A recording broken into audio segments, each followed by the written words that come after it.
ओम नमः शिवाय। दोस्तों, आपका हमारे चैनल पर स्वागत है। आज के इस कार्यक्रम में हम आपको जानकारी देने वाले हैं। देवगुरु बृहस्पति 18 अक्टूबर 2025 को अपना राशि परिवर्तन करने जा रहे हैं। तो बृहस्पति के राशि परिवर्तन का प्रभाव मकर राशि वालों पर किस प्रकार से पड़ने वाला है, विस्तार से इस वीडियो में हम चर्चा करेंगे।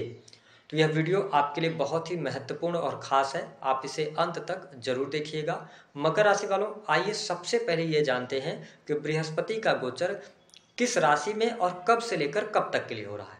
तो देखिए, देवगुरु बृहस्पति जो हैं वो 18 अक्टूबर 2025 को मिथुन राशि से निकलकर अपनी उच्चस्थ राशि चंद्रमा की कर्क राशि में प्रवेश करेंगे और यहाँ पर आगामी 4 दिसंबर 2025 तक इसी राशि में अतिचारी होकर गोचर करने वाले हैं।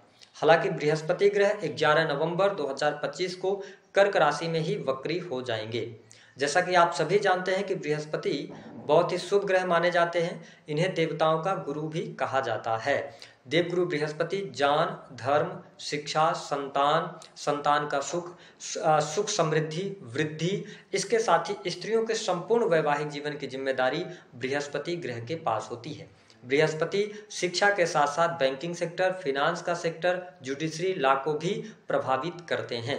ऐसी स्थिति में बृहस्पति का गोचर आपकी राशि से सप्तम भाव में होने जा रहा है। हालांकि सप्तम भाव में बृहस्पति का गोचर बहुत शुभ तो नहीं माना जाता, लेकिन मकर राशि वालों, बृहस्पति अपनी उच्चस्थ राशि में है, इस वजह से ये आपको अच्छे रिजल्ट देंगे। क्योंकि कालपुरुष की कुंडली के अनुसार अगर देखा जाए तो सप्तम भाव शुक्र और शनि का होता है, तो बहुत अच्छा शुक्र और शनि के साथ में बृहस्पति का संबंध नहीं है, इस वजह से थोड़ा सा ये बहुत अच्छे रिजल्ट नहीं देते। लेकिन यहाँ पर अपनी उच्चस्थ राशि से गोचर कर रहे हैं तो आपको बेहतर परिणाम की आप उम्मीद कर सकते हैं और आपको लाभ भी मिलेगा। सप्तम भाव जो है वह जीवन साथी का है, पार्टनरशिप का है, बिजनेस का है। तो निश्चित तौर पर जो मकर राशि वाले जातक या जातिका बिजनेस व्यापार से जुड़े हैं तो इस समय अवधि के दौरान आपके काम कारोबार में वृद्धि होगी।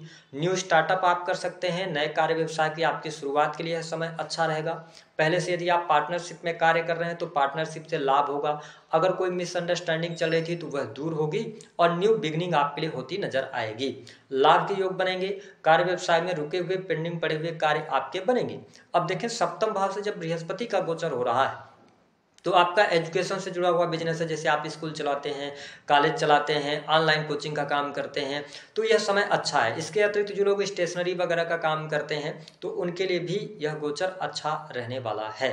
साथ ही सप्तम भाव से बृहस्पति का गोचर जब हो रहा है तो यह दाम्पत्य सुख के लिए भी आपके लिए अच्छा रहेगा। जीवन साथी और आपके बीच में संबंधों में प्रगाढ़ता जरूर देखने को मिलने जा रही है। लेकिन मकर राशि वालों, जब आपके प्रथम भाव पर गुरु की नीच की दृष्टि पड़ रही है, यानी आपकी राशि में ये नीच के हो जाते हैं, तो थोड़ा सा ईगो से बचने की आवश्यकता रहेगी अपने दाम्पत्य जीवन के अंदर।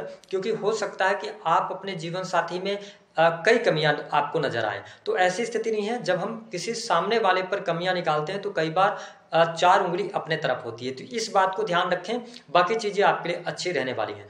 जिन लोगों के विवाह नहीं हुए हैं, आपकी पत्रिका में मैरिज का प्रॉमिस है, तो निश्चित तौर पर इस समय अवधि के दौरान शादी विवाह से जुड़ी हुई बात आगे बढ़ेगी। कुछ लोगों के जीवन में वैवाहिक बंधन में भी बंधने का योग बनेगा यदि आपकी पत्रिका में योग चल रहा होगा तो। हालांकि गोचर के आधार पर सप्तम भाव से बृहस्पति का गोचर ये विवाह अवश्य करवाते हैं। साथ ही अगर देखा जाए तो डेली इनकम में आपके वृद्धि होती नजर आ रही है। अब देखिए, बृहस्पति की जो दृष्टि का प्रभाव रहने वाला है मकर राशि वालों के लिए, तो बृहस्पति जब सप्तम भाव से गोचर कर रहे हैं तो पंचम दृष्टि से आपके लाभ भाव को देखेंगे। यह समय आपकी इच्छा पूर्ति का रहेगा। लंबे समय से कोई आपका पेंडिंग काम पड़ा हुआ था, कोई आपकी अधूरी इच्छा थी जिसके पूर्ति होने का आप वेट कर रहे थे, यही वह समय है जब आपकी अधूरी इच्छा पूर्ण होगी। वो किसी भी प्रकार की इच्छा हो सकती है, आपके करियर से जुड़ी हुई हो सकती है, घर परिवार से जुड़ी हुई हो सकती है, आपके एजुकेशन से जुड़ी हुई हो सकती है, तो चीजें आपके लिए बेहतर हैं। बड़े भाई बहनों के साथ संबंध सुधरेंगे, किसी सोशल वर्क के साथ में जुड़ने का आपको मौका मिलेगा, आपके इनकम में वृद्धि होगी, लाभ के मार्ग प्रशस्त होंगे, रुका हुआ फंसा हुआ पैसा भी आपको प्राप्त होगा। तो ये स्थिति आपके लिए बढ़िया बनती हुई नजर आ रही है। आप इस समय अवधि के दौरान अपनी इनकम को बढ़ाने के लिए कुछ प्रयास भी करेंगे। जो लोग कमीशन से जुड़े हुए कार्य करते हैं, रियल एस्टेट के बिजनेस से जुड़े हुए हैं, उनके लिए अच्छे लाभ की उम्मीद आप कर सकते हैं।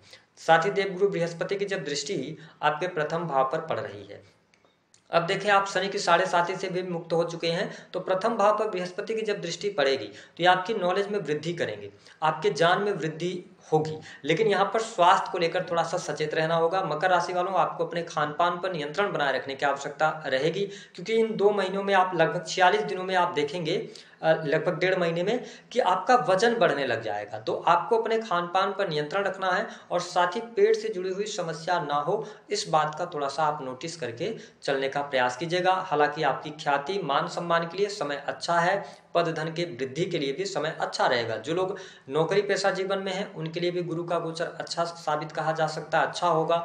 अच्छे तरीके से आप आगे बढ़ने वाले हैं, नौकरी पेशा जीवन आपका अच्छे तरीके से यहाँ पर चलता हुआ नजर आएगा।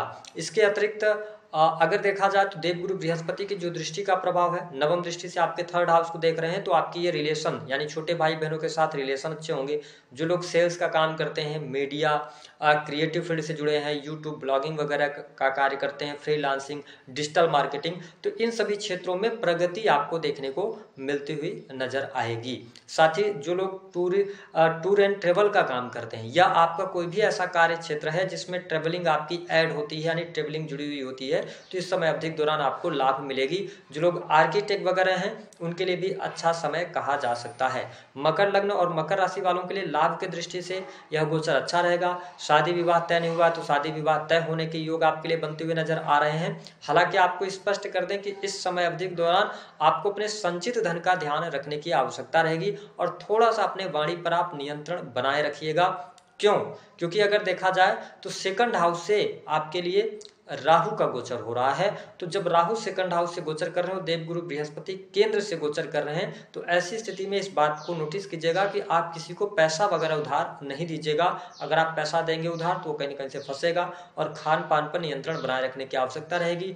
जुआ, सट्टा, लॉटरी, इन सभी चीज़ों से आपको पैसा नहीं आने वाला है। हालांकि विदेश से जुड़कर अगर आप कोई बिजनेस की शुरुआत करना चाहते हैं, इंपोर्ट एक्सपोर्ट का बिजनेस करना चाहते हैं, तो इस समय आपके लिए अनुकूल रहेगा। जो लोग हॉस्पिटल से जुड़े हुए कार्य करते हैं, ठीक है, किसी भी कार्य क्षेत्र, हॉस्पिटल से जुड़े हुए जितने भी कार्य हैं, उनमें आपको सफलता प्राप्ति के संकेत दिखाई देते हैं।